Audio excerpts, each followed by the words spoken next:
강용석 작가는 한국의 분단으로 인해 일어났던 다양한 상처와 아픔을 작업해오고 있는 작가입니다.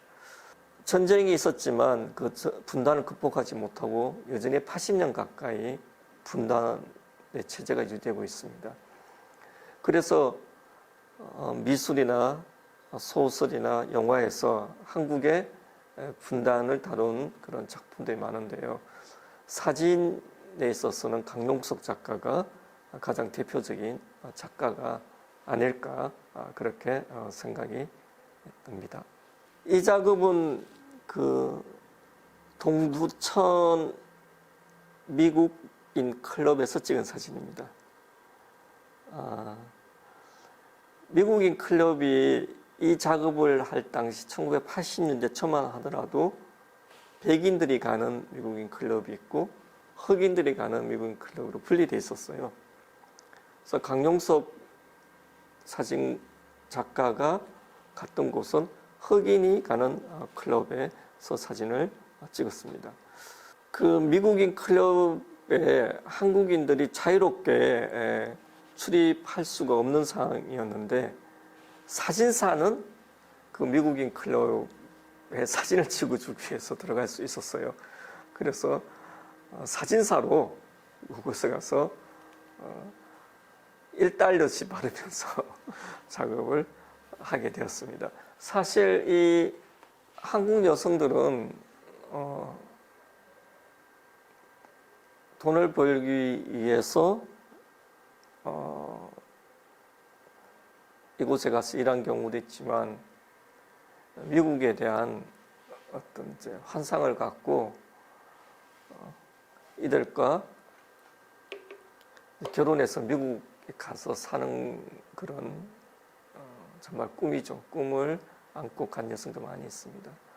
강용석 작가는 1982년부터 주말마다 이제 동두천을 찾아갔다고 해요. 그저 멀리서 처음에는 훔쳐볼 수밖에 없었다고 그래요. 접근이 쉽지 않았겠죠. 1년 이상 들락거리다 보니 그곳의 분위기를 파악하게 되었다고 합니다. 때마침 미국 클럽의 사진사로 활동하던 사람이 그만두게 되어서 그 자리를 대신해서 흑인 거리의 사진사 자리를 꿰차게 되었던 거죠. 강용석이라는 한 사진가가 그 분단에 대한 아픔으로 동두천을 찍어야 되겠다고 생각을 하고 그 동두천에 가서 주변을 머뭇거렸기 때문에 이런 기회를 갖게 되었다는 거죠. 그래서 우리가 처음부터 어떤 작업에 대한 명확한 기획을 갖고 접근할 수도 있지만 막연하게 나는 이런 주제에 관심이 있어, 이런 주제로 작업을 해야지 하고 그 생각을 갖고 그곳에 가서 머물다 보면은 우연이라고 생각된 것이 어떤 작업을 할 수 있는 계기가 되는 경우가 많다는 거죠.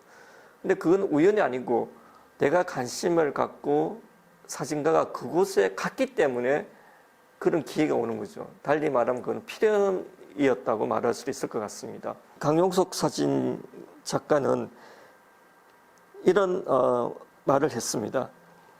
그 클럽을 내국인은 들어갈 수 없는데 사진사는 출입이 허용되었어요. 그래서 그곳에서 일하던 사진사가 일을 그만두자 주저없이 그 일을 맡아 1년간 클럽에서 그들을 사진 찍었습니다.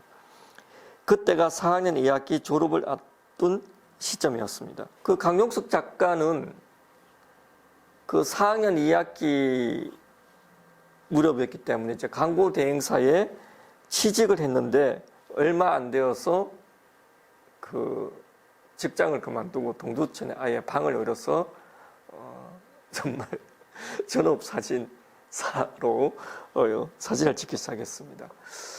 그래서 이제 어떤 모든 예술 분야가 그런 것 같아요. 좀 더 안정적이고 안일한 직업을 찾는다든지 그곳에 머물러 있기보다는 본인의 작업을 위해서 어떤 도전을 했던 사람들이 결국 어떤 작업을 해내는 것 같아요. 예. 그래서 모든 이들이 안정된 곳으로 달려갈 때 예술가들은 불안정하지만 자기가 정말 가고자 하는 길을 걷는 사람들 아닌가. 사진 한 장에 1달러를 받고 클럽에서 미군의 사진을 찍어주면서 그는 미국에 대한 한국의 의존성, 한국 전쟁이 낳은 비극의 실체를 깨달아가기 시작했다.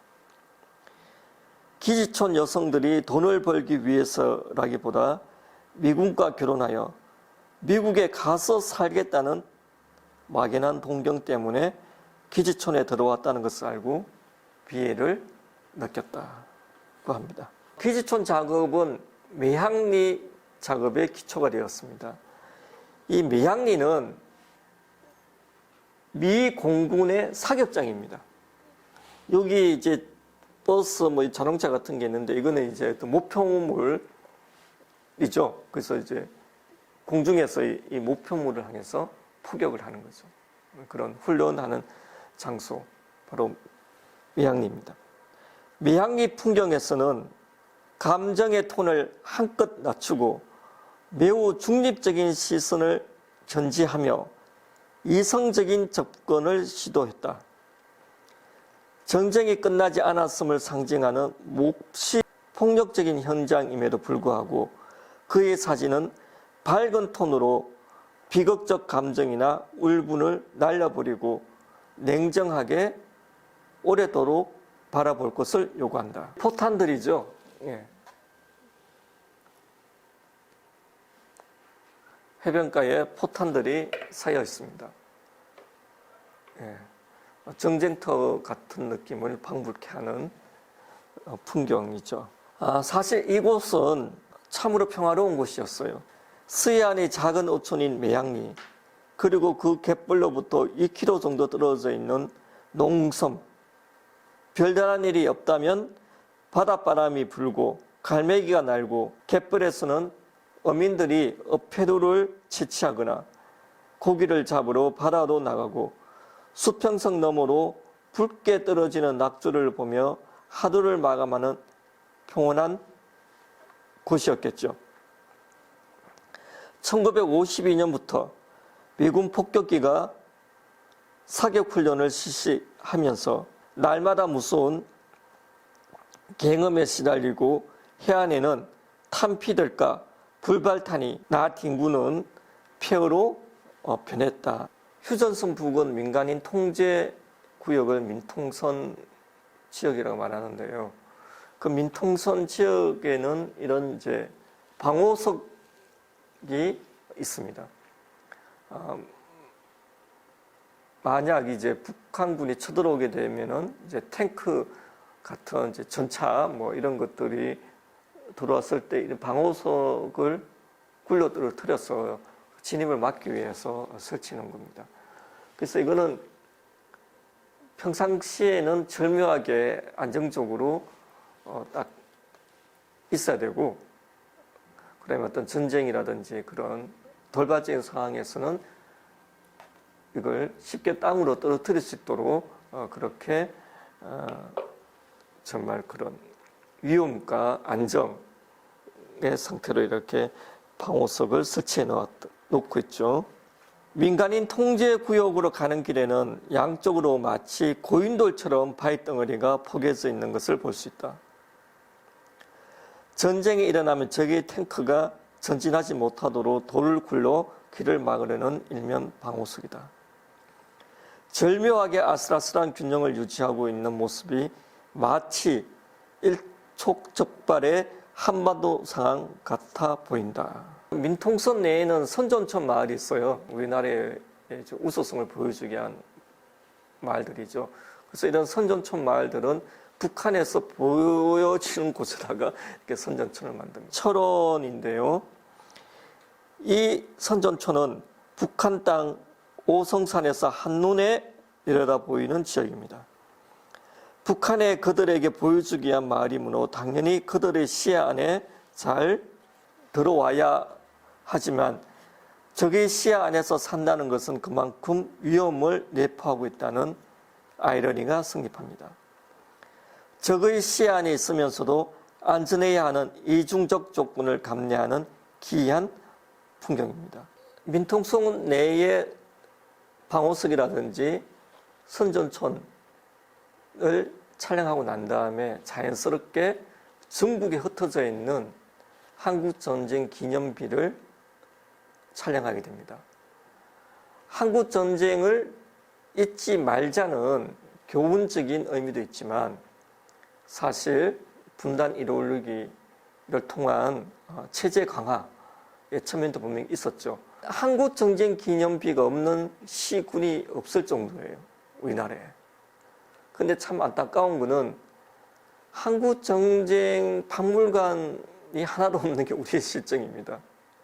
이 보여주기식의 기념비는 많이 있지만 한국전쟁에 대한 자료라든지 연구를 위한 혹은 전시를 위한 박물관조차 없는 게 우리의 실정이에요.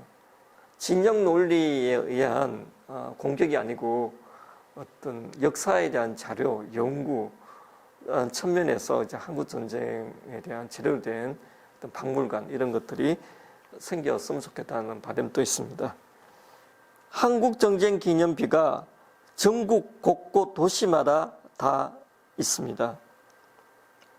수십 년 세월에 도시들이 확장되면서 기념비들이 대부분 외곽으로 밀려나 사람들이 찾지 않는 곳으로 옮겨진 경우가 많이 있죠.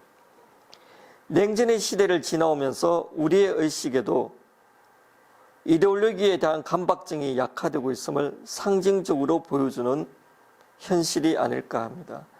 수많은 전쟁 기념비가 의미를 잃고 망각되어 가는 모습이 사진에서도 그대로 드러나고 있습니다. 한국 전쟁 같은 경우는 이제 이데올로기 전쟁이 강했기 때문에 그 이념이 다르고 어떤 진영이 다르다는 이유로 참 무참한 학살이 많이 있었던 게 사실입니다. 민간인 학살을 발굴하는 작업을 2009년부터 시작했는데 이것 또한 이제 그 정권이 바뀌면서 이제 진영의 논리로 접근하다 보니까 그 발굴이 멈춰진 상태입니다. 그런데 역사적인 사실은 팩트 자체로 밝힐 건 밝히고 그래서 역사에 남겨져야 된다는 게 저는 기본 생각인데요. 정말 우리 한국 전쟁에 있어서는 굉장히 여전히 한국 사회는 이데올로기 접근에 머물고 있다 하는 게 좀 문제점이 아닌가 하는 생각이 듭니다. 이거는 작가의 말입니다. 전북 고창에서 민간인 학살 이릉비를 찍게 되었다. 전쟁의 영웅을 미화하는 기념비와 대조적으로 이데올로기 대립의 틈바구니에서 억울하게 희생된 민간인들이 있었음을 증언하는 작업이었다는 겁니다. 작가에 있어서 이제 그 주제의식이 굉장히 중요하죠. 그래서 강경수 작가처럼 분단이라는 주제로 평생 그렇게 작업하는 작가는 주제의식에 있어서 굉장히 확고한 자기의 세계를 구축하고 있다고 말씀드릴 수 있을 것 같습니다. 작가로서의 작가의식이 완전히 틀을 잡기 전이었지만 대학생이었던 강용석은 동두천으로 갔습니다. 그리고 거기서 미군 병사의 그 시중을 드는 한국 여성을 작업하기 시작했죠. 그 작업이 기초가 되어서 평생 그 분단에 대한 작업을 해오고 있습니다. 근데 저는 무엇보다도 감동적인 작업이 오히려 강동석 작가의 초기 작업이 더 감동적입니다.